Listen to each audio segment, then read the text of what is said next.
Më vjen mirë që sot TikToku është mbyllur dhe që fëmijëve, nxënësve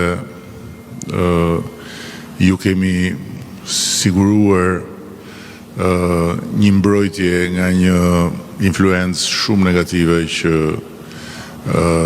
i qëndronte mbi kokë 24 orë në 24. Përfitoj nga rasti ta përsëris për të gjithë, edhe mirë është që mësuesit t'ua thonë prindërve, por edhe nxënësve që përpjekja për të instaluar TikTokun duke përdorur të ashtu quajturat VPN të lira që janë që gjenden në internet është shumë e rrezikshme, sepse ato praktikisht e bëjnë telefonin plotësisht të grabitshëm me të gjitha dhënat që ka brenda. Kështu që prindrit duhet të jenë vëmendshëm në këtë aspekt.